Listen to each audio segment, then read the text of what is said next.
क्या कहती है मुंबई की जनता, आइए आपको सुनाते हैं। नमस्कार, मैं अभिषेक शर्मा। आप देख रहे हैं इंडिया न्यूज की खास मुहिम अब की बार लिख के दो सरकार। जी हां, हम देश के तमाम हिस्सों में लगा। क्या कहती है मुंबई की जनता, आइए आपको सुनाते हैं। नमस्कार, मैं अभिषेक शर्मा। आप देख रहे हैं इंडिया न्यूज की खास मुहिम अब की बार लिख के दो सरकार। जी हां, हम देश के तमाम हिस्सों में लगातार लोगों के पास जा रहे हैं और उन वोटरों से जो सच में देश के मालिक हैं, उनसे हम लगातार जान रहे हैं कि आखिरकार जो नेता उनके पास लगातार वादे तो करते हैं लेकिन पूरे नहीं करते हैं। इसलिए अब वो समय आ गया है कि अब उनसे लिख के मांगा जाए कि वो लिख कर देंगे, तभी उनके ऊपर विश्वास होगा। इस तमाम मुद्दे पर बात करने के लिए हमारे साथ तमाम लोग मौजूद हैं मुंबई के, और यहाँ पर देख रहे हैं किस तरीके से जो यहाँ पे नौकरी पेशा वाले लोग भी हैं, सीनियर सिटीजन भी लोग हैं, बिजनेसमैन भी हैं और तमाम अलग अलग जो फील्ड के लोग जुड़े हुए लोग हैं। हम इनसे ही जानते हैं कि आखिरकार जो मेरी मुहिम है हमारी इंडिया न्यूज की, ITV नेटवर्क की, अब की बार लिख के दो सरकार। आप देख रहे हैं कि हमारे हाथ में हम इसको लेकर लगातार लोगों के बीच में जा रहे हैं और लोग हस्ताक्षर भी कर रहे हैं, यानी इस पे लगातार सिग्नेचर अभियान भी लगातार देख रहे हैं हम चल रहा है। ये लोग सिग्नेचर कर रहे हैं और लगातार इस मुहिम से लगातार जुड़ते जा रहे हैं कि किस तरीके का यह जो एक अभियान है, जाहिर सी बात है लोगों के लिए एक बहुत अच्छा है, ताकि लोग अपने अधिकार को समझ सके, क्यों वोट करते हैं और क्यों वह जो नेता है उनसे क्यों नहीं पूछे। हमारे साथ तमाम लोग हैं। क्या कहेंगे साहब कि अब लगता है कि वास्तव में अब की बार लिख के दो सरकार का समय आ गया है? आपकी मांगे जो होती है या कि जो वादे होते हैं नेता लोग पूरे नहीं करते हैं? बिल्कुल बिल्कुल लिख के दो सरकार।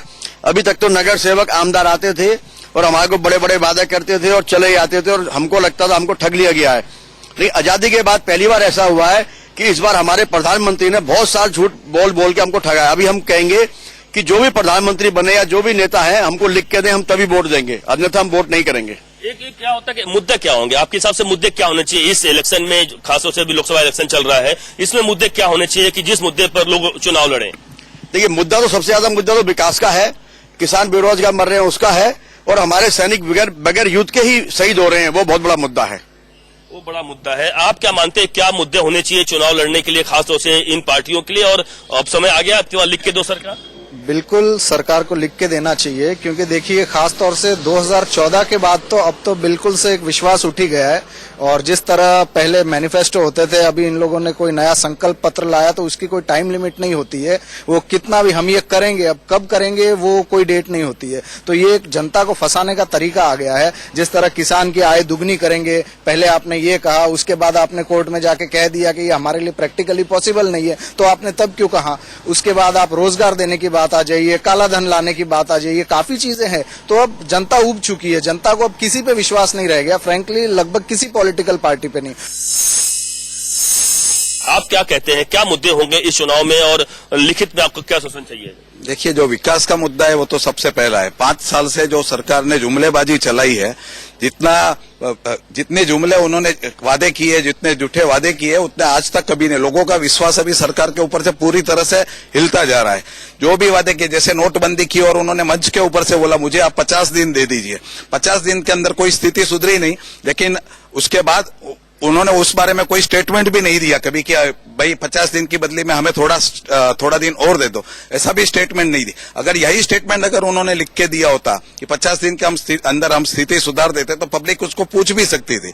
जो भी वादे करती है सरकार, अभी इलेक्शन के टाइम पे मैनिफेस्टो में तरह तरह के वादे आएंगे, वो जाहिर सी बात है। लेकिन अगर लिख के नहीं देते तो कब पूरे होंगे उसका कोई भरोसा नहीं है कि कब वो पूरे करेंगे। इसीलिए कि लगता नहीं कि चुनावी वादे जो होते हैं पूरा करने के लिए कानून बने, इसकी मांग आप लोग नहीं करें? बनना ही चाहिए। अगर लिख के देते हैं तो कोई उसको चैलेंज भी कर सकेगा। आप अगर लिख के नहीं देता तो कोई चैलेंज भी कैसे करेगा? इसलिए जरूर नेताओं पर भरोसा। इसलिए आप क्या कहेंगे कि क्या आपके हिसाब से तमाम जो वायदे हुए थे पूरे हुए, नहीं हुए, और क्या आधार पे आप वोट करेंगे और क्या मुद्दों पर चुनाव लड़ने चाहिए, और आप भी लिख के मांगेंगे? लिख के तो चाहिए। फिलहाल संभवतः 50% तो पूरा हो ही रहा है और बाकी और उम्मीद है कि हो जाएगा। ऐसा एक नेता आया है जो जिसकी सोच ही है कि विकास करना। अब उसको 5 साल का मौका और देना चाहिए। मुझे लग रहा है ऐसा, और सारे लोगों को लग रहा है कि ये बहुत बढ़िया काम कर रहा है ये।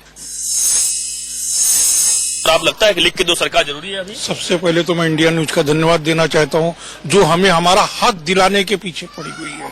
जिसमें आपने बोला लिख के दो सरकार, लिख के दो सरकार मतलब है हमको हमारा हक का पहचान हुआ कि हम कैसे अपने हक को लड़ सकते हैं। दूसरा जो ये मैनिफेस्टो देते हैं, मैनिफेस्टो में डेट और तारीख डाल दे कि भाई इस तारीख को हम ये काम आपको पूरा करके देंगे, वो काम पूरा होना चाहिए, नहीं तो मैनिफेस्टो की कोई वैल्यू नहीं है। मैनिफेस्टो कोई वैल्यू लिखित नहीं होती। वो लिख के वो दे देंगे ना, तो मैनिफेस्टो में वैल्यू हो गई ना, इतने दिन में ये काम हम आपको करके देंगे डेट और डेट बाय, तो वो एकदम वैल्यू कही जाती है। बाकी विकास होता है, विकास के लिए बोला गया है, अभी तक कोई विकास हुआ नहीं है। हमारी मुहिम में लगातार देश के तमाम हिस्से लोग जुड़ते जा रहे हैं। तमाम आपसे लगातार और लोगों से मिलवाते रहेंगे, लेकिन जिसे देखा आपने किस तरीके से लोग तमाम ऐसी बातों को उठा रहे हैं जिससे लग रहा है सही में नेता इनके पास तो आते हैं, वादे करते हैं, लेकिन वादे पूरे नहीं होते हैं। 5 साल यह सिर्फ नेताओं को ढूंढते रहते हैं और जब इलेक्शन आता है तो नेता इन्हें ढूंढते हैं, लेकिन वह दिन अब शायद नहीं आने जा रहा है, क्योंकि जाहिर सी बात है लोग अपने अधिकार को समझेंगे और इसीलिए हर कोई चाहता है कि अगर वो लिख के देंगे तो नेता जरूर बाध्य होंगे। 5 साल तक नेता जरूर उनसे मिलते रहेंगे और उनके काम को भी सुनेंगे और काम इनका होता रहेगा। कैमरामैन राजू शर्मा के साथ अभिषेक शर्मा, इंडिया न्यूज, मुंबई।